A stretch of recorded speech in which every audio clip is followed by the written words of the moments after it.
नगर news 24 प्रतिबिंब जनमानसांचे। तर पाहूयात नगर न्यूज 24 चे आत्ताचे हे बातमीपत्र। एकीकडे भाजपाला पाठिंब्याच्या सह्या करता आणि राष्ट्रवादीला विचारधारा विचारता सूरज चव्हाण राष्ट्रवादी युवक प्रदेशाध्यक्ष, राष्ट्रवादी युवक काँग्रेसच्या संकल्प विजय मेळाव्यात एकवटले युवक पदाधिकाऱ्यांच्या नियुक्त्या। पूर्वी राष्ट्रवादी पक्षाची विचारधारा शिवसेना आणि भाजपाशी एकमत नव्हती। 2019 मध्ये भाजप शिवसेना विरोधात निवडणुका लढल्या, मात्र राज्यात वेगळी परिस्थिती उद्भवल्याने राज्याच्या विकासासाठी सत्तेत सहभागी होऊन सर्वसामान्यांना न्याय देण्याचे काम राष्ट्रवादीच्या माध्यमातून अजित पवार यांनी केले आहे। जेव्हा भाजपाला पाठिंबा द्यायचा होता त्या पत्रावर जितेंद्र आव्हाड व रोहित पवार यांनी सह्या केल्या होत्या की नाही याचे उत्तर त्यांनी द्यावे। एकीकडे सह्या करता आणि राष्ट्रवादीला विचारधारा कोणती यावर प्रश्न विचारणाऱ्यांचा राष्ट्रवादी युवकचे प्रदेशाध्यक्ष सूरज चव्हाण यांनी समाचार घेतला। राष्ट्रवादी युवक काँग्रेसच्या अजित पवार गटाच्या वतीने शहरात आयोजित करण्यात आलेल्या संकल्प विजयाचा युवक मेळाव्यात अध्यक्ष भाषणात चव्हाण बोलत होते। याप्रसंगी राष्ट्रवादी युवक काँग्रेसचे शहर जिल्हाध्यक्ष इंजिनियर केतन क्षीरसागर, राष्ट्रवादीचे शहर जिल्हाध्यक्ष संपत बारसकर, कार्याध्यक्ष अभिजित खोसे, जिल्हा उद्योग केंद्राचे बालाजी बिराजदार, युवती सेलच्या अंजली आव्हाड, क्रीडा सेलचे घनश्याम सानप, महिला शहर जिल्हाध्यक्षा रेश्मा आठरे, कामगार सेलचे गजेंद्र भांडवलकर, डॉक्टर सेलचे डॉक्टर रणजित सत्रे, युवकचे प्रदेश सरचिटणीस अमर पाटील, सोशल मीडियाचे पश्चिम महाराष्ट्र प्रमुख रणजित नरोटे आदींसह युवक मोठ्या संख्येने उपस्थित होते। संकल्प विजयाचा 2024 या मेळाव्याची आज बैठक आहे, परंतु इथल्या बैठकीचं नाव थोडं वेगळं असायला पाहिजे होतं।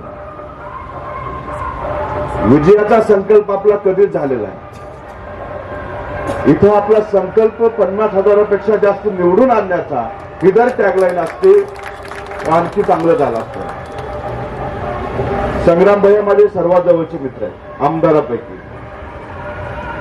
आम्ही अनेक वेळा संग्राम भैया मुंबईमध्ये भेटत असतो। मी भैयाला म्हणलं, भैया थांबा एक दिवस, उद्या जाल सकाळी।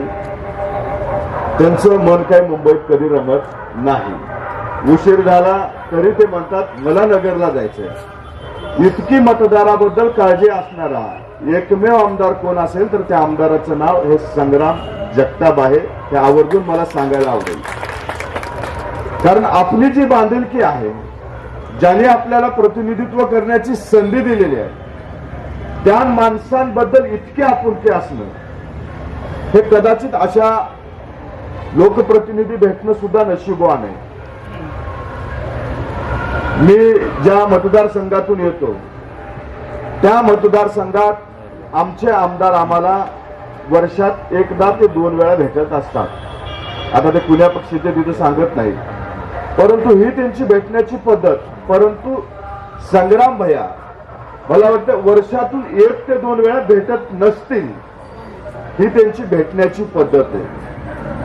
मतदारसंघाबद्दल प्रेम, मतदारसंघातल्या लोकांबद्दल प्रेम हे मी त्यांच्या बोलण्यामधून, त्यांच्या वागण्यामधून अनेक वेळा पाहिलेले। आणि मगापासून दोघा तिघांनी म्हणलं संग्राम भैया आमदार झालेत, त्यांना नामदार करायचे। मला विश्वास आहे जसं संग्राम भैया माझ्या जवळचे मित्र, आमदार म्हणून माझे मित्र आहेत, तर आमदारापैकी अजितदादाच्या जवळचे कोण असेल आणि ज्यांचा शब्द पडू दिला जात नाही त्या आमदाराचं नाव सुद्धा संग्राम भैयाच आहे। म्हणून 2024 उजळण्याच्या आधी मला विश्वास आहे की या सांगितलं, अंजली ताईंनी सांगितलं, रेश्मा ताईंनी सांगितलं, सानप सरांनी सांगितलं, मी सगळ्यांसाठी नवीन होतो। म्हणजे आज हे जे बसले, बऱ्याचदा काय होतं की भैया साहेबांचं आमच्या पूर्ण नगर शहरामध्ये इतकी पकड आहे, सगळे जे आमचे अध्यक्ष आहेत, पदाधिकारी आहेत आणि जे कार्यकर्ते आहेत किंवा जो मित्र परिवार आहे तो त्यांना खूप घट्ट धरून आहे। कारण की त्यांच्यासाठी भैयांनी त्यांच्यासाठी खूप केलेलं आहे, शहरासाठी केलेलं आहे। माझ्यासाठी ही सगळी गोष्ट नवीन होती। साहेबांचे माझे संबंध जुने आधीपासून होते, म्हणजे पक्षात मी आत्ता आलो समजा, पण भैयांचं काही इलेक्शन असलं की आम्ही, माझा भाऊ, आमचे मित्र परिवार, आम्ही असं त्या एकदम द्वेषाने असायचो। समोरचा माणूस कोण आहे काय बघायचो नाही आणि फक्त भैयांसाठी काम करायचो। पण आता पक्षाची जबाबदारी आली, साहेबांनी सांगितलं मला असं असं तुला द्यायचं आमचा विचार आहे, तर तू काम करू शकशील का? तुझं, माझा कन्स्ट्रक्शनचा व्यवसाय आहे, मी BE आहे, ME आहे, PGDM झालं माझं निकमरमधून. तर माझी थोडी धावपळ असते, माझे काही पुण्याला साईट असतात, काही नाशिकला असतात. आता नाशिकचे बंद झाले, पण चाकण आणि नगरला माझे कंटिन्यू असतात, पुण्यात असतात. तर तुला जमेल का? थोडं म्हटलं साहेब अवघड आहे टास्क, पण करेल. माझी इच्छा आहे, मला समाजासाठी राजकारण म्हणण्यापेक्षा समाजासाठी काम करायची माझी इच्छा आहे. तू म्हटलं नाही साहेब मी करेल. बरं म्हणले कर. मग त्यानंतर आत्ताच आम्ही ऍक्च्युली ती लिस्ट होती, आज थोडी गडबड झाली बरं का दादा, लिस्ट अजून पण आहे. तर माझ्यामध्ये काहीतरी 5 ते 6 आमचे पानं भरले. किती पानं भरले शिवम आपले? 5 ते 6 पानं भरले की आम्ही या 6 ते 7 महिन्यात 8 महिन्यात एवढे उपक्रम घेतोय. आणि हे आमचे जे युवक पदाधिकारी आहेत आमचे, यांची मला उत्तम साथ आहे. माझा मित्रपरिवार आहे, हे आमचे अभिजित खोसे असतील, अंजलीताई असतील, रेश्माताई असतील, विशेषतः सानप सर असतील, यांची मला खूप मदत होते, मार्गदर्शन होतं. भैयासाहेब तर आम्हाला मार्गदर्शन कायम करत असतात. म्हणजे नगरमध्ये विकासाची गोष्ट असेल, काही शैक्षणिक रिलेटेड गोष्टी असतील किंवा काही धार्मिक रिलेटेड गोष्टी असतील, सगळ्या गोष्टींमध्ये साहेब असतात. बाकी सगळ्यांना म्हणजे मदत करणं हा विषय वेगळा आहे, पण त्या व्यतिरिक्त राजकीय, सामाजिक, शैक्षणिक, सांस्कृतिक, आता जे बेडेकर होते त्यांचा मुलगा आपल्या काहीतरी एक ZTV मराठीच्या याच्यावर त्यांचा मुलगा ते जयशंकरची भूमिका करतोय तसे लहान याच्यातली.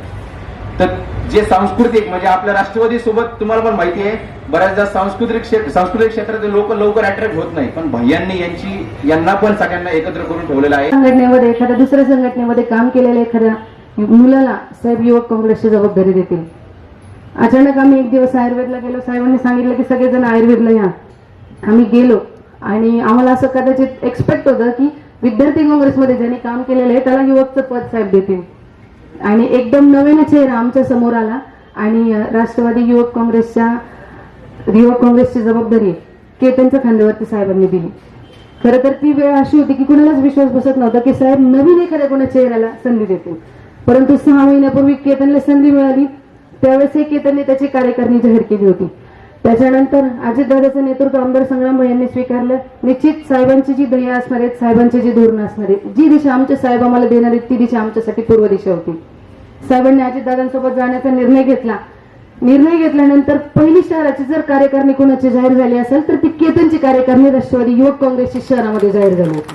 त्याच्यानंतर दादांना कार्याध्यक्षपद मिळालं. कार्याध्यक्षपद मिळाल्यानंतर युवकला अध्यक्ष कोणाचा खूप मोठा प्रश्न पडला होता आमच्या अहमदनगर शहरामध्ये. कारण दराडीचं नेतृत्व आम्ही त्यांचं बघितलं होतं. बराच कालावधी लोटला.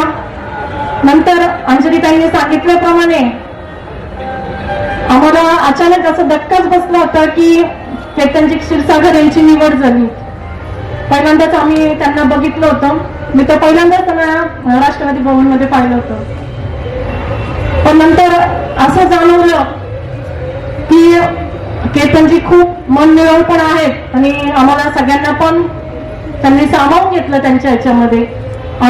त्यांनी आम्हाला प्रत्येक आंदोलनामध्ये किंवा निवेदनामध्ये युवतीची टीम, युवकांची टीम, युवकांबरोबर सुमितजी पण त्यांना बऱ्याच ठिकाणी मदत करत असतात. सुद्धा या कार्यक्रमासाठी केतन येणार होते आणि येणारच आहेत, पण ते आपले माजी नगरसेवक आहेत, त्यांचे बंधू वारलेत. तिथे जवळजवळ 40-50 जण आपले त्या ठिकाणी आहेत, त्याच्यामुळे त्यांना यायला उशीर आहे. बऱ्याच जणांना नियुक्तीपत्र त्यांच्या हाताने घ्यायचं, पण हरकत नाही. आपण आज जरी आपण या ठिकाणी नियुक्तीपत्र घेतलं असेल तरी पुन्हा एक कार्यक्रम घेऊ. आणि दादा एक तुम्हाला सूरज दादा एक सांगतो की तुम्ही असे कार्यक्रम आम्हाला काही देऊ नका मेळाव्याचे किरकोळ स्वरूपातले. हे 200-500 कार्यक्रम युवकांचे कार्यक्रम आम्ही कधी घेत नाही. पण आज काय झाले, खूपच अडचण झाली आम्हाला, म्हणून या छोट्या खाणी कार्यक्रम करावा लागला. पुढचा निश्चित मेळावा 1000-1500 युवकांचा असेल, हा शब्द मी आजच्या निमित्ताने घेतो. नवीन बातम्या आणि ताज्या घडामोडींसाठी आजच आपल्या चॅनलला सबस्क्राईब करा